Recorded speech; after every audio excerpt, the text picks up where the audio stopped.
Now, we expect the president to refer that issue of corruption, that singular issue of corruption, to one of the agencies of the government, particularly a security agency, either the DSS or the EFCC, to investigate.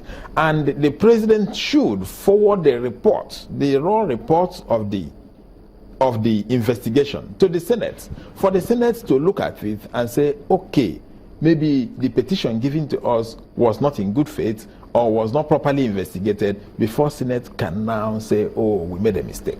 How will the president set up a committee or send it to the DSS that brought up that report in the first place against the EFCC? That will be contrary. No, we're not talking of the EFCC now. We're talking of the secretary first. Okay. That's what I said. The secretary, the issue of the secretary. The Senate got petitions on activities of the SGF concerning the IDPs. The Senate set up a committee, and the committee purported to do a thorough job and sent their report to the Senate. The Senate adopted the report and called for the resignation of the secretary. That is one. Then the presidency said it sets its own committee to look at the resolution calling on the secretary to resign. And the president said, based on the report of his own committee, which is also not a committee of security agencies, it was actually the Attorney General that was asked to investigate. But many of those agencies are under the Attorney General. They are not. EFCC is not really. Some of them report to him. No, the EFCC is not under the Attorney General. The EFCC is an agency set up by law. The only thing is that in prosecution, it reports to the Attorney General, being the chief law officer, who is in charge of prosecution. But in general investigation, it does not report to the Attorney General. The DSS, for instance, does not report to the Attorney General. But in prosecution, after it had done its investigation, it can report to the Attorney General. Therefore, they are all independent agencies. The police is also not under the Attorney General. But some of these things are just textbook talk, because we've seen previously how the role the Attorney General can play, because if he enters a nulli in some of these cases, no matter what the EFCC does, will the case proceed? No, that is about prosecution. Yeah. But that is not about holding public office. Holding public office is a moral issue.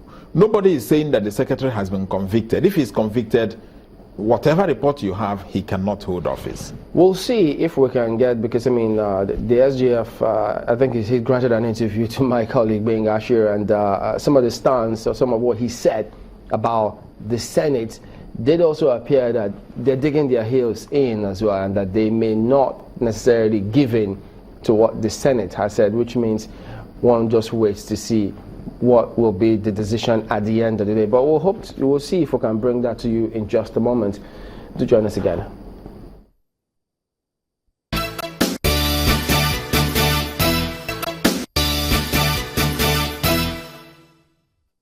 Welcome back to Sunrise Daily. Well, Mr. Zala, now let's focus on that of the EFCC.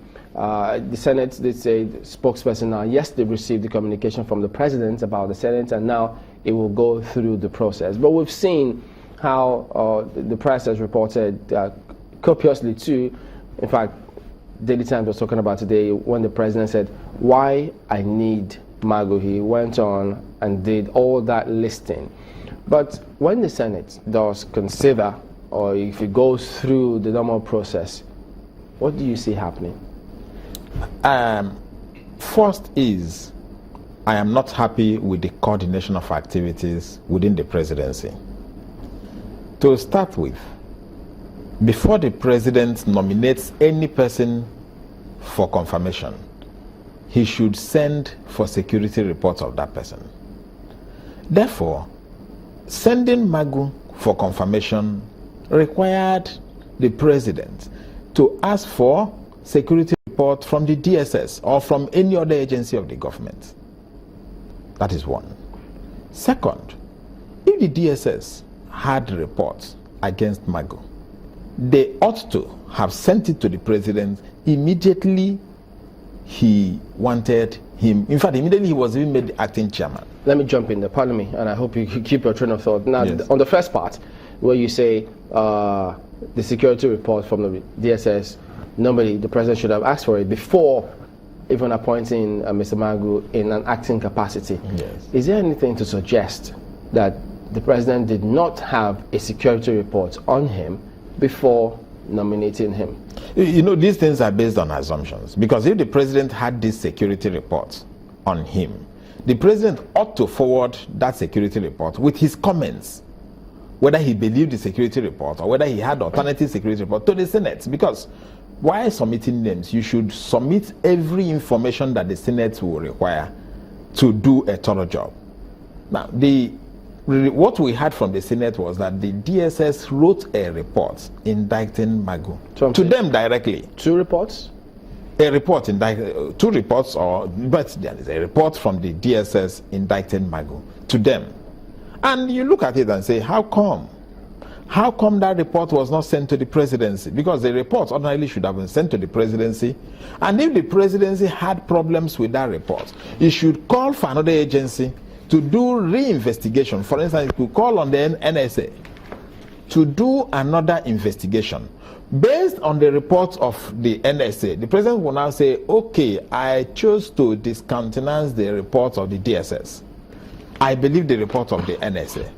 And then those reports would have been forwarded to the Senate so that the Senate can do a thorough job. But the situation where we are being put into this, being boxed to a corner, there is one report.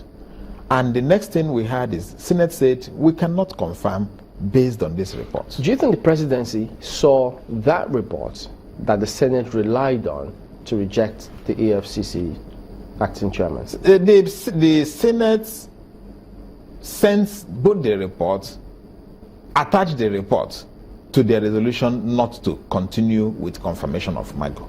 And assuming that they did not attach it, it is for the presidency to ask for that report from the Senate and reconfirm it from the DSS. So it's not something that whether he saw it, he wouldn't have been acting. The first thing the presidency should do is to ask for that report and investigate that report and find out the authenticity of that report, or the genuineness or the correctness of that report, or the factual situation of that report. Okay, so if the Senate fails to confirm the acting EFCC chairman, what do you think the right thing will then be to be done? The right thing will be, the law says that once the person is not confirmed, the person will vacate office. It's not a question of sentiment. It's a provision of the law. And it's not within the discretion of the president to continue retaining him. It's over. Mr. Chukwuma Ezeala is a legal practitioner. We appreciate your comment on this morning. We will be back in a moment. Join us again.